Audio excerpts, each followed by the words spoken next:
নমস্কার, সফনাভিক নিউজ নেটওয়ার্কে স্বাগত।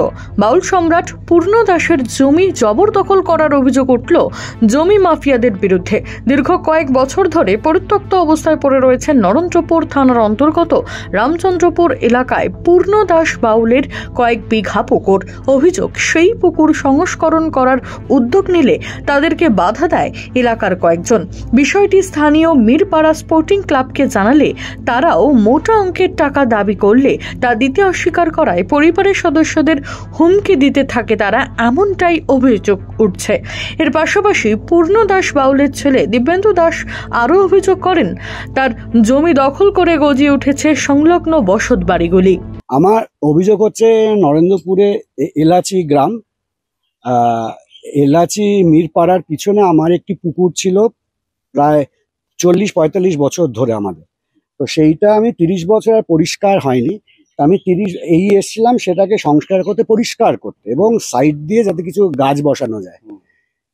লোকাল যে আমার জমির যে এন্ট্রেন্স ছিল 10 ফুটের রাস্তা, সেটাও অলরেডি যারা অকুপাই করে আছে এখানে, এই যে বাড়িগুলো, তারা অলরেডি সেইটাকে অ্যাকোয়ার করে নিয়েছে।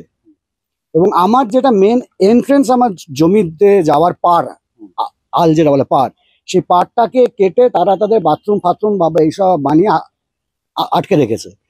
আমি এখানে এসেছিলাম যে যদি জেসিপি নিয়ে ঢোকাতে পারতাম তাহলে 2 দিনের কাজ ছিল, আমার 2 দিনের কাজ ছিল। কিন্তু তা না হয়ে 1 মাস ধরে কাজ চলছে, প্রচুর লেবার দিয়ে চলছে। অলরেডি 2.5 লাখের উপর আমার হয়ে গেছে, তাও পুকুরের হাফ পরিষ্কার হয়নি। এখন মূলত আপনারা কি চাইছেন? আমার রাস্তাটা দিক এখান থেকে, এবং আমার এই যে কমন 10 ফুটের রাস্তাটা ক্লিয়ার করুক। আমি এখান দিয়ে জেসিবি, এনারা বাড়ি করতে করতে এগিয়ে এসছে। এই যে আপনার পিছনের যে বাড়িটা আছে, কি নাম রে এদের?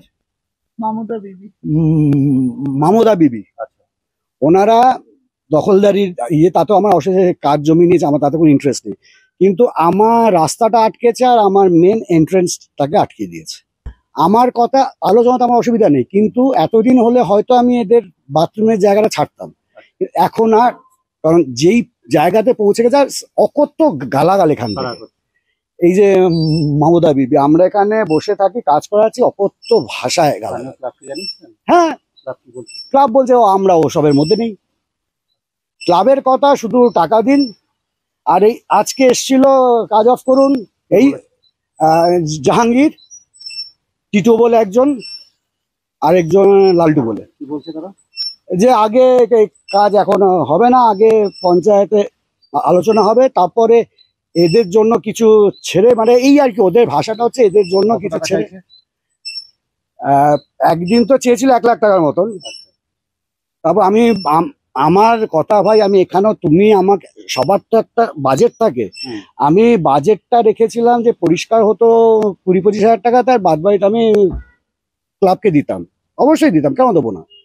কিন্তু এখন যেই পরিস্থিতিতে এসেছে, মানে আমার তো ক্লাবকে দেওয়ার কোনো প্রশ্নই ওঠে না, কারণ আমি ক্লাবের থেকে কোনো সাহায্য পাইনি।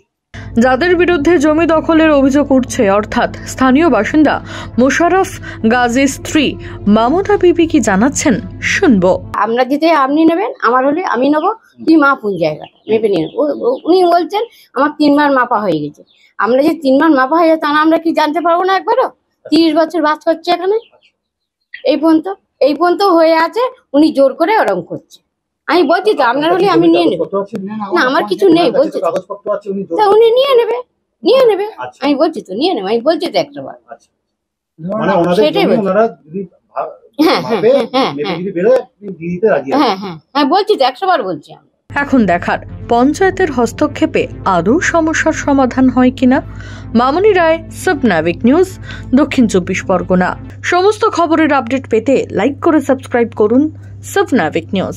সেই সঙ্গে বেল বাটন প্রেস করতে ভুলবেন না। আপনাদের একটা সাবস্ক্রিপশন আমাদের জন্য অত্যন্ত মূল্যবান। জয় হিন্দ।